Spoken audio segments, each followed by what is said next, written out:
দেখো, এই ভিডিওটা হচ্ছে তোমাদের জন্য এই কারণেই বলা, কারণ আমাদের লাইফে আমরা টাইম জিনিসটাকে বুঝি না। আমাদের লাইফে আমরা টাইমটাকে বুঝি না, সেই কারণে আমরা লাইফে কিছু করতেই পারছি না। কেন? কেন টাইম জিনিসটা কি আমরাই জানি না। একটা জিনিস সবসময় ভাবতে হবে, টাইম একবার যদি চলে যায়, টাইম আসে না ফিরে কোনো দিন। কিন্তু আমরা যেখানে কি সেখানেই থাকি। তবে এইটুখানি আমি তোমাদেরকে গ্যারান্টি দিয়ে বলতেছি, এই 2026-27 যদি না তোমরা যদি না কিছু করতে পারো, তো আগামী ফিউচারও তোমরা কিছু করতে পারবে না। যেভাবে 23 গেছে, 24 গেছে, 25 গেছে, এবং এই 26ও এইভাবে যাবে। আর যদি কিছু করতে চাও, তাহলে সবচেয়ে প্রথম জিনিস হচ্ছে তোমাদেরকে কিছু জিনিস ছাড়তে হবে। হ্যাঁ, ছাড়তে হবে।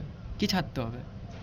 তোমাদের লাইফে সবচেয়ে বড় হচ্ছে লাইফ স্টাইলটা ছাড়তে হবে, গেম ছাড়তে হবে, গার্লফ্রেন্ড বয়ফ্রেন্ড ছাড়তে হবে, নিজেদেরকে আড্ডা মারা ছাড়তে হবে, বন্ধু বান্ধবদেরকে ছাড়তে হবে। আরে ভাই, লাইফে যদি এই টাইমে যদি না কিছু করতে পারো, পরবর্তীতে কিছু করতে পারবে না। বন্ধু বান্ধব, গার্লফ্রেন্ড বয়ফ্রেন্ড সব আসবে যখন তুমি নিজেকে ডিক্লোমার করবে, নিজেকে যখন চেঞ্জ করবে। তুমি এই জিনিসগুলো ছাড়ো, ছেড়ে 1 বছর তুমি তোমার নিজেকে একার মতন দৌড়াও, নিজে মার্কেটে দৌড়াও একার মতন, নিজের টার্গেট যে আমি এইটা হতে চাই। সব কিছু ভুলে যাও, গার্লফ্রেন্ড বয়ফ্রেন্ড বন্ধু বান্ধব আড্ডা ফাড্ডা মেরা ভুলে যাও, নিজের লাইফে কেরিয়ারে ফোকাসিং দাও। তারপর দেখো তোমার এই 1 বছরে তোমার লাইফটা কোথায় হয়, এবং তুমি নিজে কীভাবে চেঞ্জ হবে তুমি নিজেও ভাবতে পারবে না যে তুমি এত চেঞ্জ হয়ে গেছো। তুমি নিজেকে বলবে আই এম বেস্ট। কিন্তু আমরা কি করছি? না, করিনি। কেন করিনি? ওই 10-15 হাজার টাকার পিছনে। কিন্তু এখনকার মার্কেটে দেখো, ইউপি বিহারে প্রত্যেকটা ছেলে মেয়ে যদি আইএস আইপিএস যদি হয়, কিংবা বড় কিছু যদি করতে যায়, সেটা বিহার ইউপি থেকে একটা মেয়ে ছেলেরা হচ্ছে। কিন্তু আমাদের ওয়েস্ট বেঙ্গল থেকে হচ্ছে না, হয়নি। কেন? আমাদের ওয়েস্ট বেঙ্গলে আর শিক্ষিত নেই, সব জিরো। কেন জিরো? কারণ সেটা ছেলে মেয়েদের ভুল। কেন ভুল? এবার ভুলটা এই কারণে হয়, ফোনের নেশা, ফেসবুকের নেশা, গার্লফ্রেন্ড বয়ফ্রেন্ডের নেশা, পার্কে যাওয়ার নেশা, গাড়ির নেশা, আড্ডা মারার নেশা। আরে ভাই, তোমাদের তো সব যদি এই নেশাটাই হবে, তাহলে তোমরা আগে ফিউচারে করবে কি? আরে ভাই, এখন তোমরা ইয়ং আছো, তোমরা বুঝতে পারো নি। তোমার মা বাপকে জিজ্ঞাসা করো, তোমার মা বাবা ভালোভাবে বলবে যে লাইফে যদি ফিউচার যদি না করি, কিছু যদি না করে রাখি, তাহলে পরবর্তী ফিউচারে কি হবে? আরে ভাই, তোমারও বিয়ে হবে, তোমারও বাচ্চা হবে, তখন তুমি কষ্টটা বুঝো, তখন তুমি নিজেকে বুঝতে পারো যে আমি কেন আগে এই জিনিসটা করিনি, কেন আমি লাইফে সাকসেস পাইনি, কেন লাইফ আমি কিছু করতে পারিনি, কেন আমি আমার লাইফ স্টাইলের পিছনে দৌড়েছি, কেন আমি বন্ধু বান্ধবের পিছনে দৌড়েছি। হ্যাঁ, এটা তখন নিজেকে তোমার মনে হবে। কেন জানো? কারণ যখন তুমি বিয়ে তোমার হওয়ার পর যখন একটা বাচ্চা হবে না, তখন বুঝবে। কেন? একটা গাড়ি মানুষ করা মানে একটা বাচ্চা মানুষ, সেটা একটা মা বাপাই জানে, সেটা একটা মা বাপই জানে। তুমি তোমার মা বাবাকে কোশ্চেন করতে পারো, তোমাদের কোনো অসুবিধা নেই।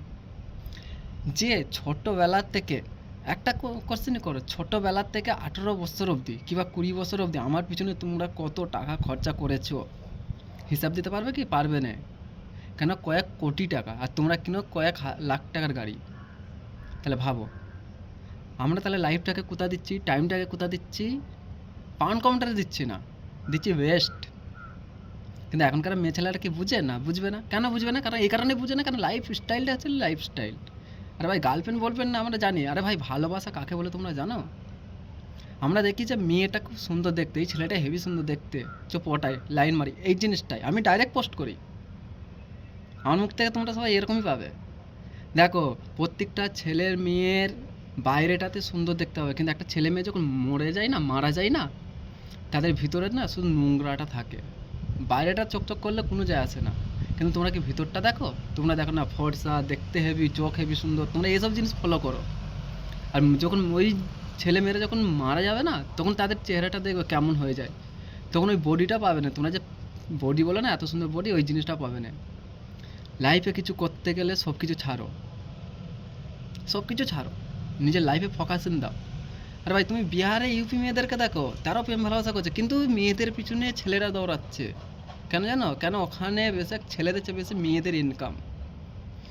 একটা কোনো যদি আইএস হয়, সেটা হচ্ছে বিহার ইউপি থেকেই হচ্ছে, বিহার ইউপি থেকে হচ্ছে। কিন্তু আমাদের ওয়েস্ট বেঙ্গলে কজন হয়েছে? কজন হয়েছে? হয়েছে কি? না, হয় না। কেন হয় না? কারণ আমরা ওই হাত পাতা অভ্যেস, 10-15 হাজার টাকা। আরে ভাই, তোমাদের জন্য ওয়েস্ট বেঙ্গলে আছে বড় কিছু, তোমরা সেই রাস্তাতে যাওনি কেন? ভয়। কেন?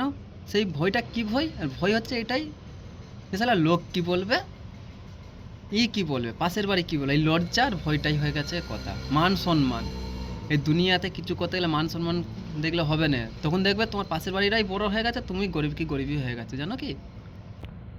তো সব কিছু ধ্যানে রেখে আগে বাড়ো। আমার একটাই অনুরোধ ভাই তোমাদের কাছে, শিক্ষিত আছো, ডিগ্রি আছে, নিজের লাইফটাকে লাইফে লাগাও, ওয়েস্ট করো না। কেন গার্লফ্রেন্ড বয়ফ্রেন্ডদের পিছনে ওয়েস্ট করো না। কেন এখনকার আর দেখতে গেলে প্রত্যেকটা জায়গাতে গার্লফ্রেন্ড বয়ফ্রেন্ডটাই বেশি হয়ে গেছে ওয়েস্ট বেঙ্গলে। বাচ্চা বাচ্চা মেয়েরা 16 বছর মেয়েরা দেখ না গার্লফ্রেন্ড বয়ফ্রেন্ড। না, এগুলো ভুল করা। এই 16, 15 বছর, 18 বছরের মেয়েদের লাইফে কিছু করা, আসলে আমার বাপ মা কত কষ্ট করছে সেই জিনিসটা জানে। একটা বাপ যখন মাসে 15,000 টাকা যদি ইনকাম করে না, সেই বাপের কষ্ট হচ্ছে 1 ঘন্টা। সেই বাপের কষ্ট হচ্ছে 1 ঘন্টা। যেই কাজই করে, ওই রোদে পুড়ে এত পুড়ে যেখানে ইচ্ছা কত কষ্ট করে 100 টাকা ইনকাম করে, তারপর মেয়ের হাতে দেয়, ছেলের হাতে দেয়, যা তুই তোর খরচা কর, স্কুলে যা। তাহলে ভাবো ওই বাপের কত কষ্ট হয় যখন তোমার স্কুলে যখন এক্সাম দাও, নতুন বই থেকে কিনা, নতুন টিউশনি থেকে করা, এবার সারা জীবন তোমাকে টিউশনি পড়ে যায় 1000 টাকা, 500 টাকা। তাহলে ভেবে দেখেছো? এবং তার উপরে তোমাদের খরচা। কিন্তু আমরা তার পরিমাণে আমার বাবা মাকে কী দিচ্ছি? জিরো। বাবা মায়ের কথা শুনে নি, এই ছেলেটা ভালো, দেখতে হেবি, পালিয়ে চলো, প্রেম করো। এটাই হচ্ছে তোমাদের ফিউচার, তাই না? সব কিছু ভুলো। আর ভাই বাপ মায়ের কষ্টটা বুঝো, বাপ মায়ের কষ্ট বুঝে আগে বাড়ো। আর ভাই প্রত্যেকটা বাপ মায়ের স্বপ্ন মেয়ের ছেলেরা আগে বাড়ুক। কিন্তু মেয়ে ছেলেরা কী ভাবে, শালা পাশের বাড়ি কী বলবে, আমি কাজ করব, আমরা এটা ভাবি তো।